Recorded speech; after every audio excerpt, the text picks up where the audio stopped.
Hey, you. Yeah, you. What you doing? I know what I'm doing. I'm starting right with Talking About the Blues podcast, baby. Talk to me, good folks. This is Lamont Jack Purley talking about the blues, and we are streaming on MDO Radio Blues. I have a special guest today. I watched him perform in his rehearsal, and then I watched him perform live at the Lead Belly Fest at Carnegie Hall. This guy is nothing to play with, but he's quite humorous, I'll tell you that much. Welcome, Walter Trout. What's going on, brother? Well, it's good to be here, Jack. Thank you. Thank you. Thank you. Again, I told you a couple of times, I'm sure you're tired of hearing this, but the energy on that stage when you was there, that was amazing. Well, thanks, man. And also I got to say, I got to play with a great band. Those musicians they had there as the house band, those guys were awesome. I had such a great time with them. They were really incredible players. They were. They are. I had an opportunity to witness them at rehearsal too. Those guys are serious business as well. So now let's get back. Let's take it to your journey. Let's take it to your blues journey. Because I mean, you played with Johnny Hooker. You was on Bo Diddley's tribute album. These are some heavy hitters in the blues scene. How did you get introduced to the blues in Jersey? It's fun. My parents were sort of music aficionados, and I mean, I grew up. I was born in '51, so in like 1956 and '57, back when I was in middle class, white suburbia back there, but my dad had records by John Lee Hooker. He had records by T-Bone Walker. He had records by B.B. King. And it was amazing to grow up. I heard that stuff from when I was a kid, and my parents, when I was a little kid, they used to they took me to see Ray Charles, they took me to see James Brown, they took me to see Harry Belafonte and Lou Rawls, and Ahmed Jamal, and they took me to see, I'm trying to remember them all, I think they took me to see Dave Brubeck. I mean, they were really aficionados of music, and they loved all kinds of music.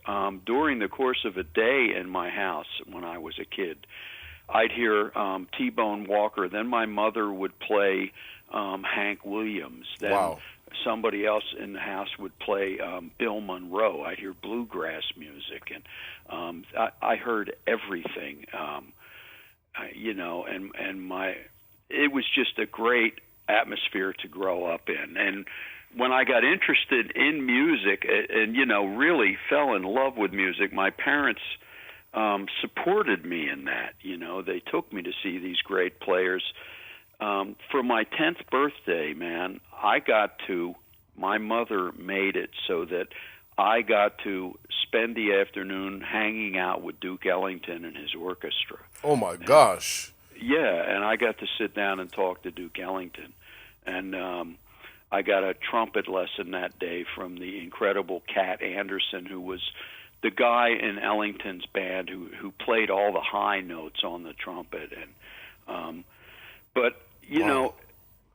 I loved all kinds of music, but when I got to say, the one that really put me over the top was when the first album came out by the Paul Butterfield Blues Band, and it had a guitar player named Michael Bloomfield. Yes. And my older brother came home. I think I was I was probably about 13. And my older brother came home and he said, "You got to hear this guy. You got to hear this guitar player. This guy's unbelievable." And he put it on, and we both sat there with our jaws on the floor, and I said, "That's what I want to do right there." And so from the time I was about 14 years old, I knew exactly what I wanted to do. That is groovy. That is deep. That's a plethora of musical history. That explains so much to see how. I mean, let's talk about Duke Ellington first of all. a band leader, a composer, and then the way we watched you interact with these musicians that you have you ever played with those band the band that band before? Never even met them before. No. Right. So now the way you walked in and then just immediately not only connected with them, but made them feel comfortable enough to connect with you. All of the experiences you had that you just expressed kind of explains that because of the people you were able to see, the people you were able to meet. Now, did you go to? I have to ask this because I'm getting somewhere. Did you go to a music school or, besides being music enthusiasts, did your parents play music? Were they involved in the arts in any way? They neither of them played, but they just loved music. And when I was about 6 years old, I started studying the trumpet. And I took trumpet lessons, and I actually played trumpet in the high school orchestra and the high school marching band. And I did that all through high school, and I could read the charts. In the high school orchestra, we were doing stuff like Beethoven's Fifth and stuff, and I was the first chair trumpet player. But the guitar, I just picked it up, and I just taught myself. And, in hindsight, I kind of wish I'd maybe studied it and learned how to read the charts. But I knew that I really wanted to play the blues on the guitar, and that was not, the guys I was listening to, like B.B. King and T-Bone Walker and Buddy Guy back then, and those people. That was not music which was about really being schooled. That was music really that came up out of the streets. Yeah. It had an element of street to it, and it was not about technique. It was just about feeling and emotion. And I always thought those guys, when I was young and I listened to those guys, I always thought they had the secret, they had the magic of being able to pick up an instrument and to completely express their inner feelings through that instrument. And that was really what I was interested in, I do, because it's evident, and I had the pleasure of speaking to guitarists, and I use the term because as an artist you don't want to be necessarily given a title or put in a box, but I use guitarist in this example because you gentlemen are masters of this, right? So I had the opportunity to ask some of them, and they all said the same thing. And I want to ask you as well because I watched you, and there's some musicians that are technically sound, and they work hard, so I will never discredit them. But I think they're heavy on the shredding and the bending and all the tricks. But there is a difference between being able to know all these things and do it and actually feeling it and it's being complete. Yes? Well, I know exactly what you mean. And to me, at least what I'm personally interested in music when I play it or when I listen to it is feeling and expression. I want somebody who is at least trying to sort of express some sort of truth, and some sort of emotion and soul. And to me, there's a lot of guys out there who can do all the shredding, and you go on YouTube, man, and there's 12-year-old kids who are playing at the speed of light. But to me, to have all this technique, you still got to be able to say something with it. And there's a lot of guys. I liken it to this, if I could make an analogy. Say a guy wants to be a poet. Right.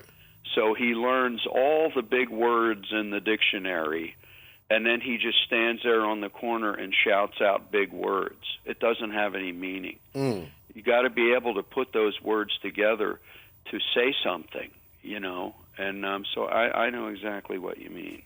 Well, this is a perfect segue because you are a songwriter as well, correct? Yes.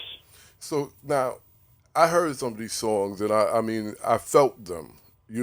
As a fan and a musician, I what I listen to is, or what makes me say, actually, the best example. I'll give you the honest example of what made me want to be a creator. When I would listen to uh, the Willie Dixons, the Curtis Mayfields, the Sun Houses of the world, and so many others, Stevie Wonder, so many others.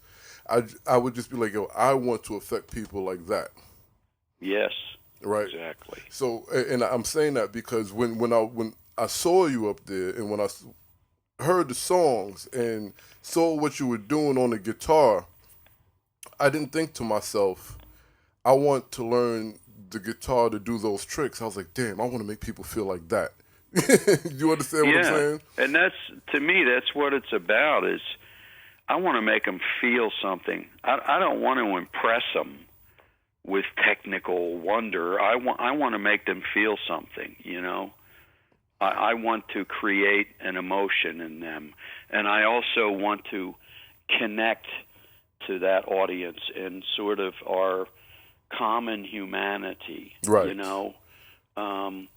Whether you're left wing or right wing or whatever, when it all comes down to it, we're all people underneath, and I think everybody is fighting a good fight. I think everybody's life, they struggle in some way, and I want to connect to people on that level, and I want to try to create, if I can, I want to see if I can bring a little bit of light to a darkened world, maybe a little, how would you put it, a little love in a world which right now seems to be filled with a lot of hatred. Oh boy, yeah, I do know. Before we talk about some of your current songs, and especially one of the songs, both of the songs that you performed, let's talk about how you transitioned from, or you told us how you transitioned from trumpet to the guitar. What was that moment where the guitar turned into not just playing and feeling, but writing these words to accompany the expression of your guitar?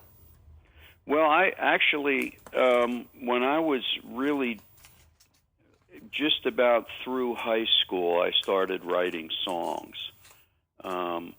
As a matter of fact, I had one huge hit in Europe, number one hit. I had, in 1990, I had a song. It was an MTV video hit, and I outsold that year in Europe. I outsold Madonna and Bon Jovi, and that song was a song I wrote just out of high school about my high school girlfriend, and it's a ballad. It's called "The Love That We Once Knew." You can find it on YouTube, and but I wrote it, right out of high school. So I started writing very early, and my first two albums that I did in 1989 and 1990 were all songs I had written really in my youth, except for a song called "Life in the Jungle"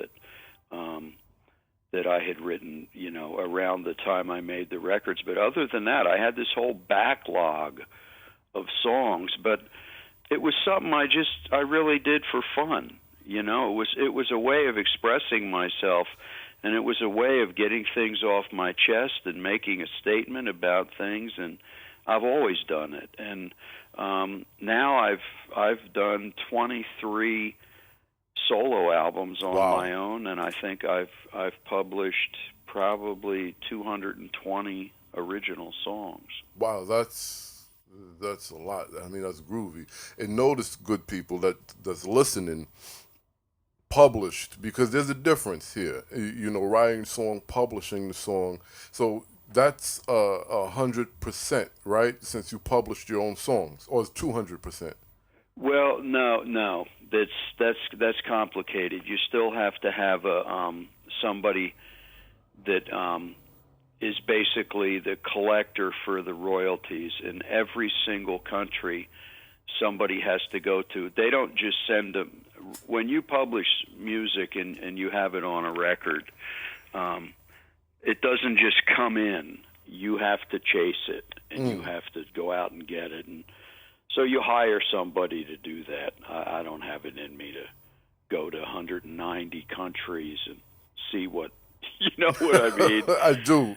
So you get, you give them a percentage, but that's just part of the music business. But I was just basically talking about the songwriting. I mean, it's something I like doing, and my last album, for instance, is a concept album about, I got very ill a couple years ago, and I needed a liver transplant, and I was in the hospital and pretty much came very close to death, and I lost 120 pounds, and I had brain damage. I had to relearn how to speak English. Wow. I had to relearn how to play the guitar, and so I wrote an entire concept album about that experience, and that's my last one. I like writing. It gives me a voice to say things, No, I dig it, and I mean that I have to say that is part of the amazement to see you perform at such a high level.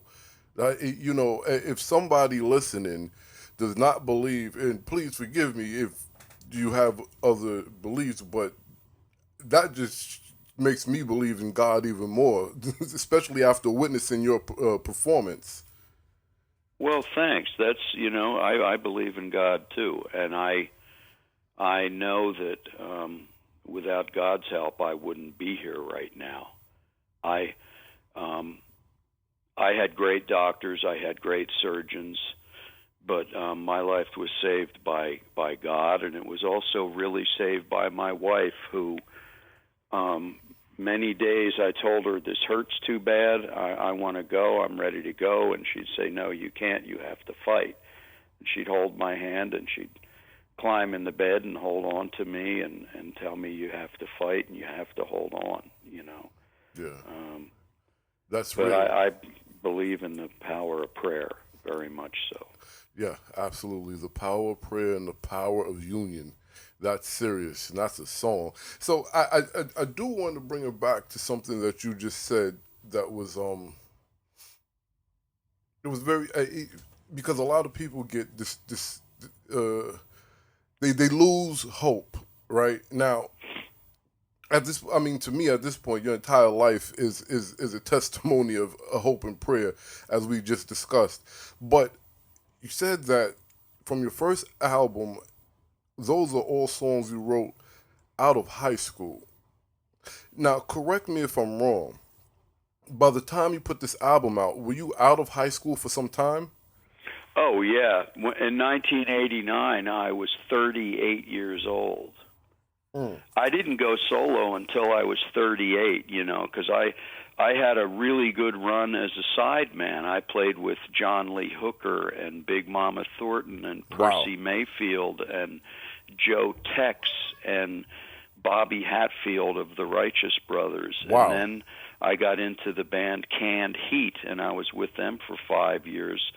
And then I got in the band, I became the guitar player for John Mayall, the great British blues singer. Wow. And I was in his band for 5 years. So when I went solo, I got a late start at the solo career because I was having such a great time as a sideman just playing guitar for people. Wow. Could you explain to the audience, those who are enthusiasts and just like to celebrate the music, but also, and I hate to make them feel small because that's not what I'm trying to do, but more importantly, up-and-coming artists and musicians, besides the fact that you enjoyed it, what was the important lesson that you got playing the sideman for all these leading artists that you were able to utilize when you decided to go off on your own and become a solo artist?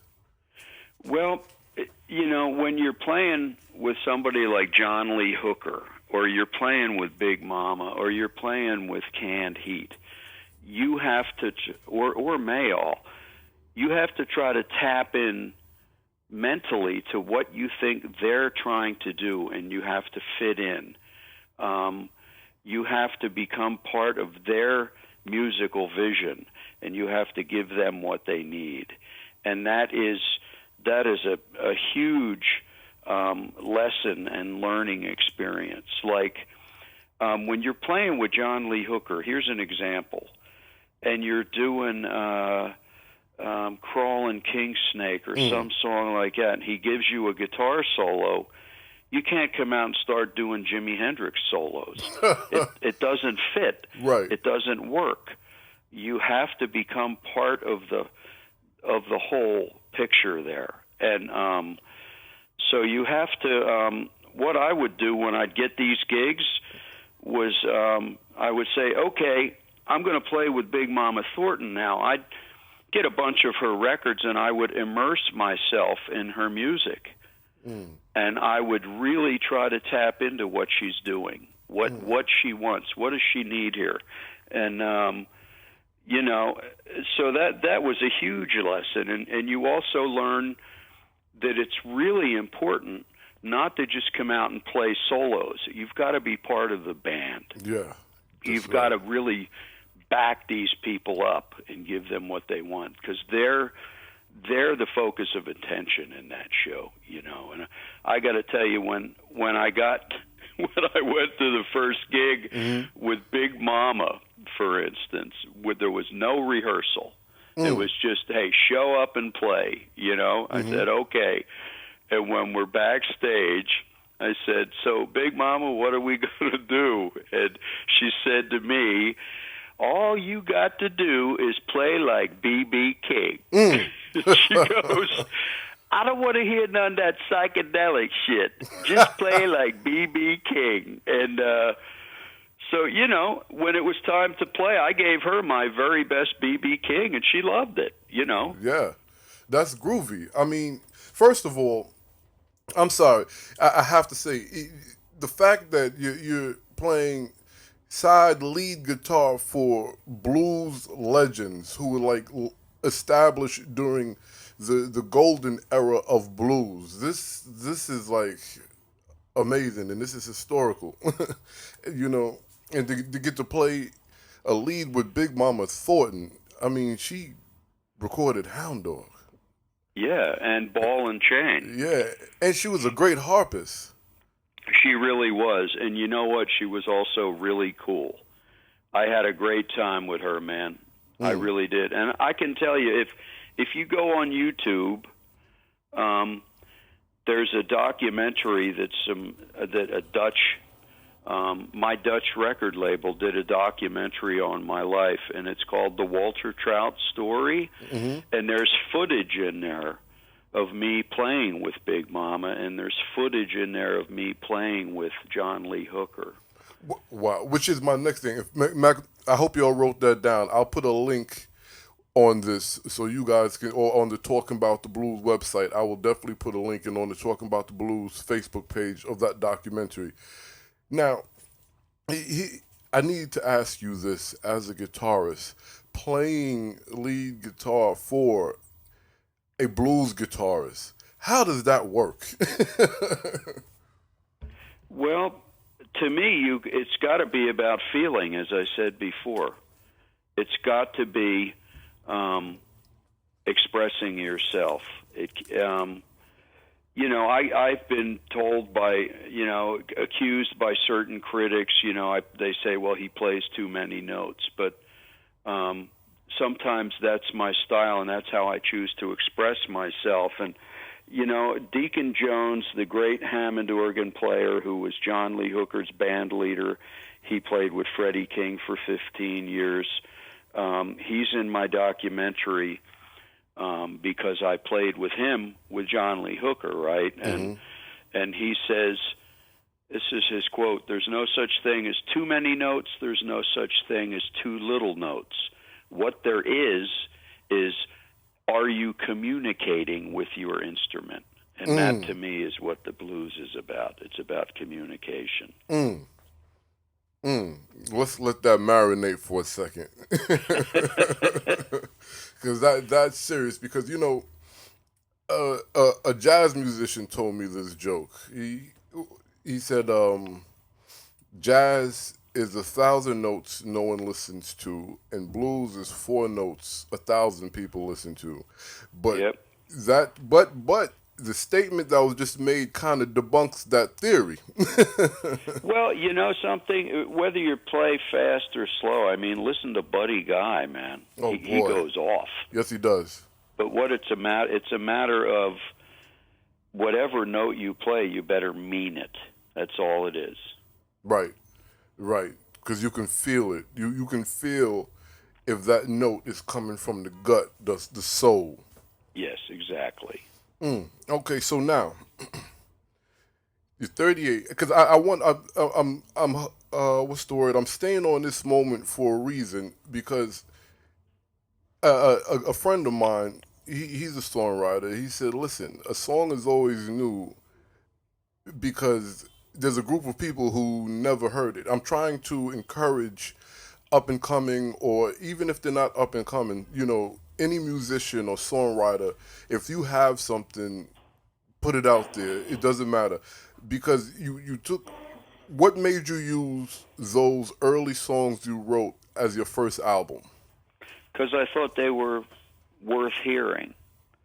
And, I had this whole backlog. And I thought, well, I'm going to get them out there. I want people to hear them. And it worked, because one of the old songs there became a huge hit in Europe, And MTV, if I'm not mistaken, right? Well, we did a video for it. This was in 1990. It was the old days, so to Right, speak. but wait, no.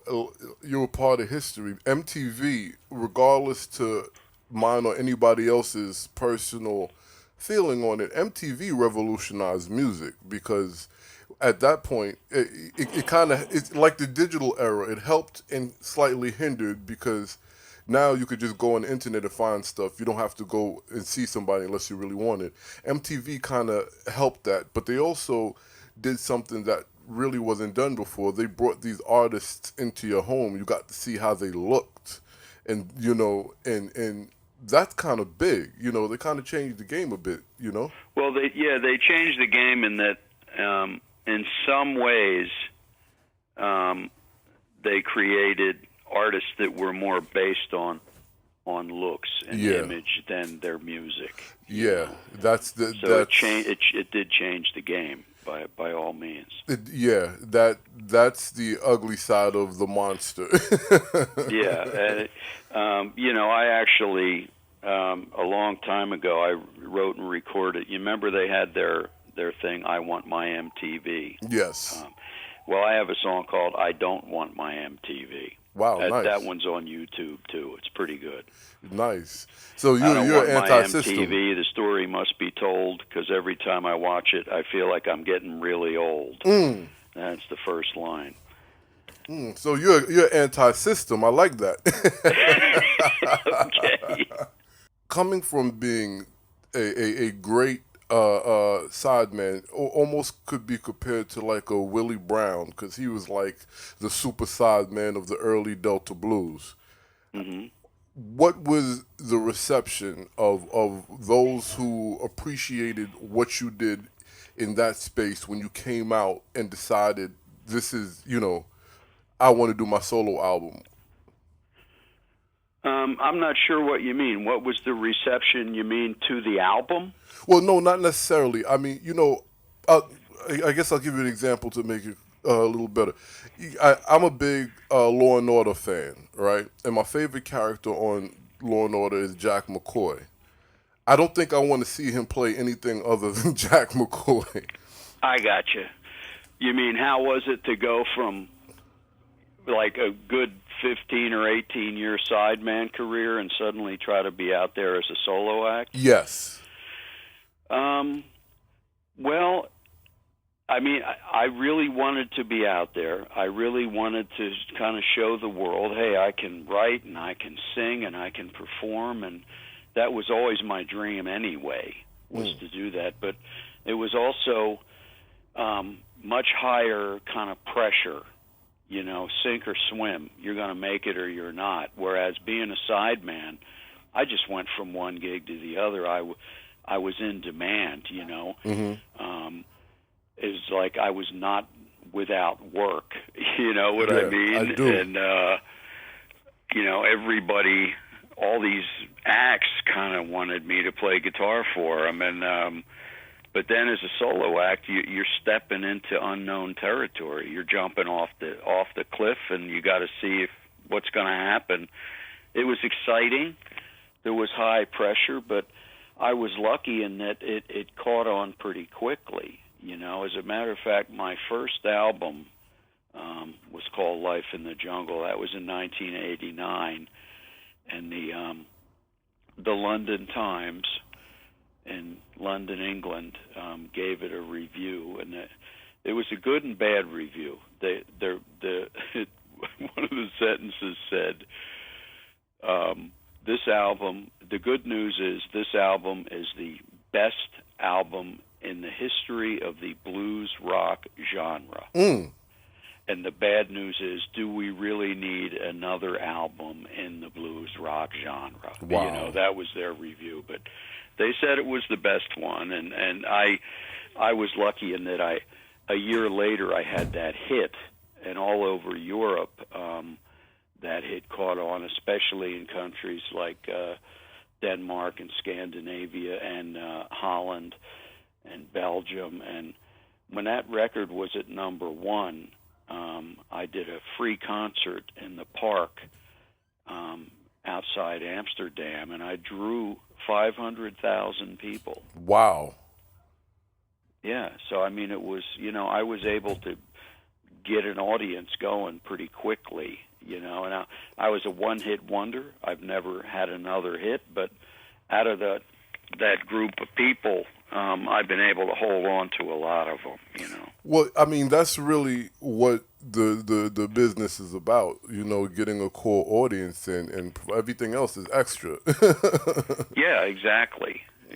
Especially, you know, and a lot of people, and I'm happy you mentioned that and brought that up, because again, we like to try to inspire and give some education on the music business as well. And a lot of people come into the business with so many of the wrong notions, and one of the things that needs to be clear, and you just cleared it up, you want, this is why they ask you who's your target audience, because that's who you're serving. That you're their client, they're your client, however you want to word it. Those people are going to be paying your light bills. Oh yeah, sure. You know? Yeah, I know. Without, you know, I learned that from Luther Allison. You know, Luther would stop and talk to, if a fan saw him on the street, he'd stop and talk with him as long as the guy wanted to talk, and he would stay and sign CDs as long as anybody wanted to be there with him. And he always said, without those fans, you know, you're driving a cab. You know, it doesn't matter how good you play. If you don't have those fans, they're you know, paying your house payment by coming to your shows and buying your records. You know. Absolutely. Now, the last question on that first album, and then we're going to start reeling back into the new album and everything that's going on. What inspired you? And now you said you wanted to.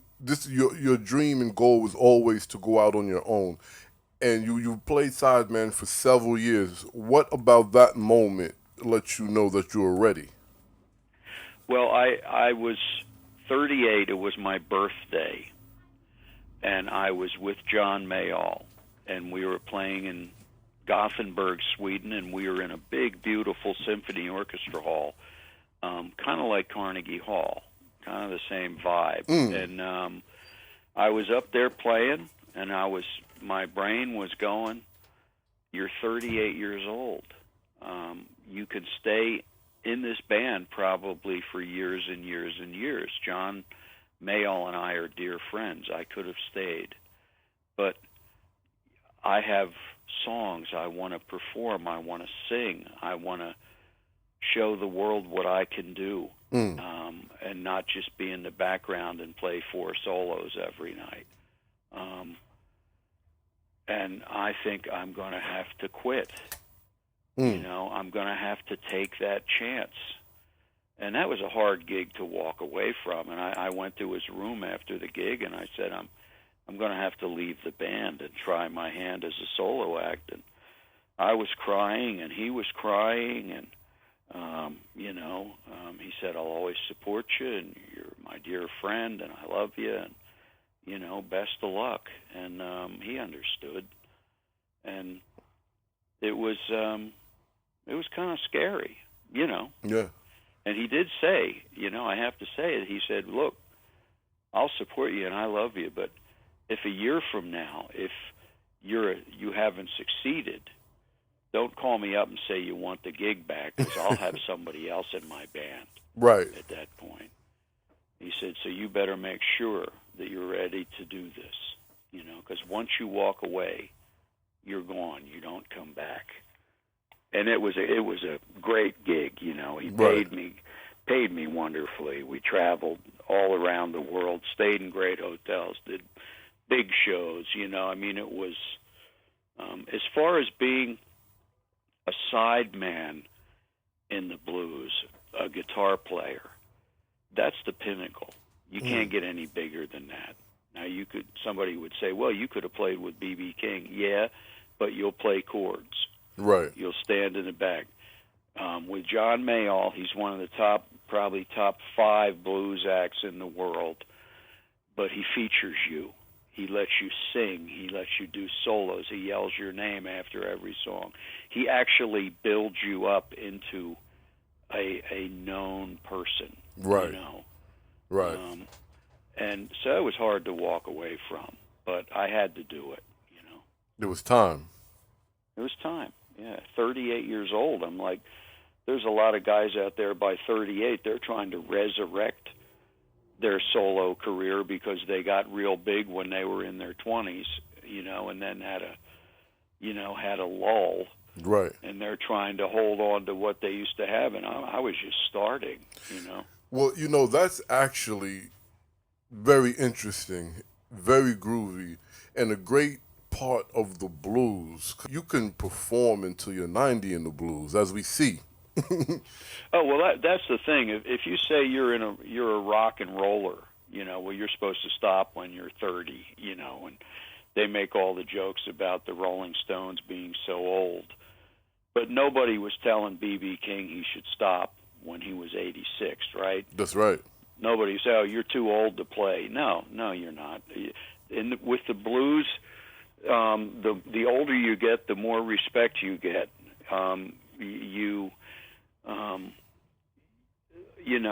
It's a plus aging in this kind of music. You get more.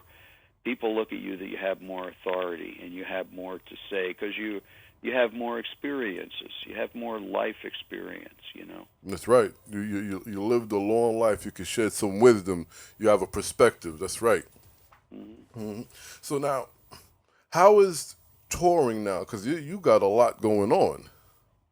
I'm touring pretty heavily. I'm not on tour right now, but I'm going to start again at the end of March, and I'm going to go pretty much through December. How does that feel at this day and age for you, knowing how great, it was? Man. I love it. It's what I love doing.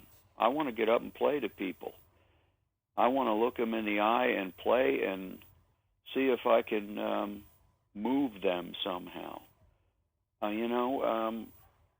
think that it's a beautiful thing to get up there and play and sing to people and have them respond.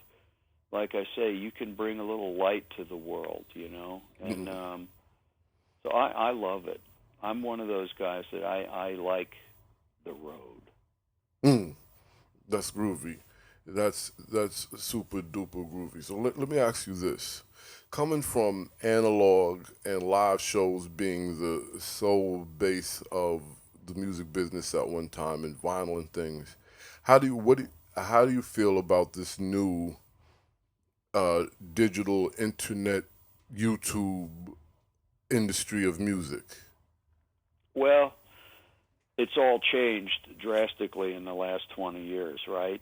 Right. I mean, you can't stop people filming at your shows now. They all have video cameras in their telephones, and it always turns up on YouTube. And you have to be careful what you say on stage now. I used to make jokes, and I used to sometimes change the lyrics in my songs and make them a little raunchy. You know, Yeah. can't do that now because then it's recorded for posterity. You know. But it's also, you can use the internet as a good marketing tool. For instance, I have a band page for Facebook, and I've got, I think, 86,000 likes on there, so I can put on there, hey, I have a new record coming out, and there's 86,000 people that know it, you know. And but it is different.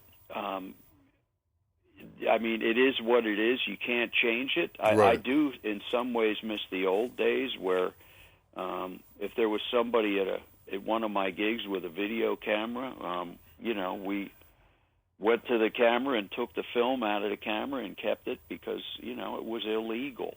Right. It was not done. You had to get permission to film back then. And, but it's different now, you know, and but I think for some bands that are young, upcoming bands, I think the internet is a great thing because they can get their music out there and they can be seen, and they don't have to depend on trying to go out and find a record label because that can be brutal. Yeah. I mean, you know, I made my first few albums in Europe, right? And that second record of mine sold over 1 million. And with that in mind, I went to record labels in America, and I could not get anybody to put my records out in the States for years. Wow. I made my first record in 1989, and I didn't get a record out in America till 1998. So it took me 9 years. And I made, so that's, you know. That's the reality it's of good the for business. young, upcoming bands. I think the internet's a great thing for them. Wow. Okay, I dig it. So now, tell the people now. You have a band page on Facebook. Is it the Walter Trout Facebook page or? Yeah, it's Walter Trout. There's a couple on there. The one that I run and the one that my wife and I post on almost every day is the one that has 85,700 likes. So if you type in my name on Facebook, there's one group that somebody started in France, and there's another one that somebody started in England. But the one that I do myself is the one with the 85,000 likes. Mm.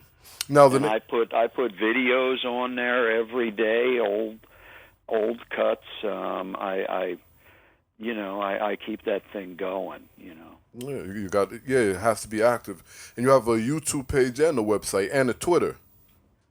Well, yeah, the Twitter is basically anything that goes on the Facebook page goes out on Twitter. We have it set up like that. Okay, that's good. That's good.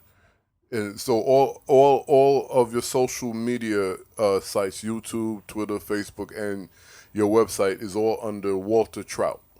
Yes, and that is myself and my wife who do that. Groovy. Now you hear this, guys, because it's important that you say that and they know that because so many artists have other people controlling these social media feeds. That this is good. So one, be respectful, ask good questions, and give encouragement, and let them know that you're down for the cause. You hear that, guys?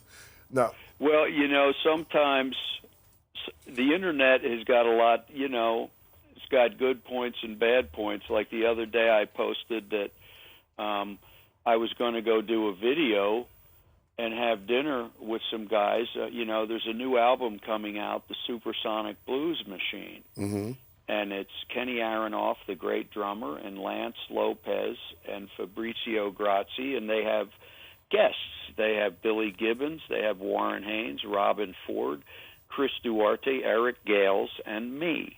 And I posted on there, I'm going up to L.A. and I'm going to do a video with these guys, and then I'm going to dinner with Warren Haynes and Robin Ford and all these guys. And some guy goes on there and goes, well, why don't you F yourself because you're just a name dropper? And I'm thinking, no, I'm just telling you I'm pretty excited because I'm going to sit and have dinner with some great musicians. Yeah, this is not bragging.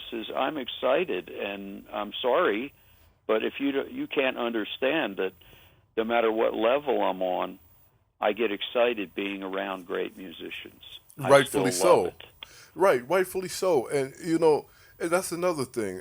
For a quick sidebar, you guys need to be, and when I say you guys, the people who troll and write remarks like this, you need to check yourself, because what you don't understand is musicians, filmmakers, whoever it is that you're following is sharing their life with you.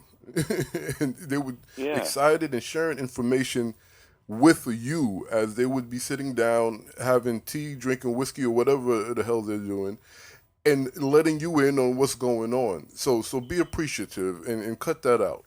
Yeah, and I basically, and he says, I bought all your records and now you could go F yourself, and I just blocked him.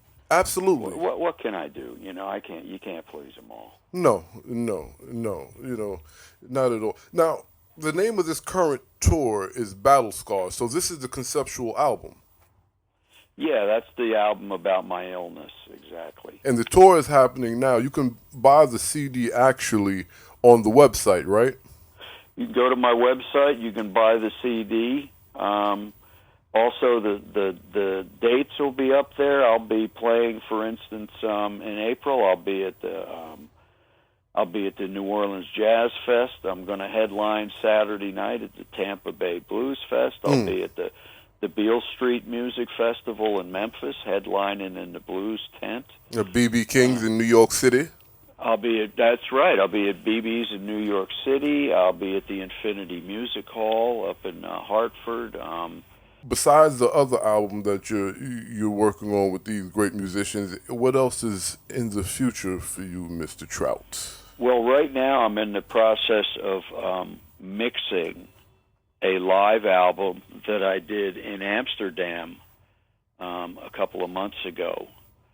And we're just finishing that up, and that should be sent off to the label by the end of next week, I think. It will be mixed and mastered, and that'll be a double CD. It's got, I think, 15 songs on it, and that should come out in 4 months, maybe the summer. It should be coming out, and on that one, it's live versions of a lot of the songs off Battle Scars, plus there's some blues numbers on there. There's Help Me by Sonny Boy Williamson. We do I'm Back by Luther Allison. We do the song that I did at Carnegie Hall for B.B. King. We do that one on there. So I'm happy. I do Serby Right to Suffer by John Lee Hooker on there. And then I do a bunch of my own stuff. That's groovy. That's really groovy. I just have to say it was a huge honor to be able to sit down and talk about the blues with you. No problem, man. I love talking about the blues. That's groovy. Cool. Hey, look, man, if you were at Carnegie Hall, you must be located in New York. Is that where you live? Yes, I'm in New York. Well, you ought to come to BB's, man. We'll hang out and say hi. I'll be there. Awesome. Good. My man. All right, y'all. You know what this is. Y'all been bluesing. We're talking about the blues. And remember, if you don't do nothing, keep God first and keep on bluesing. Hey, man, God bless you. Thanks a lot for what you do for this music.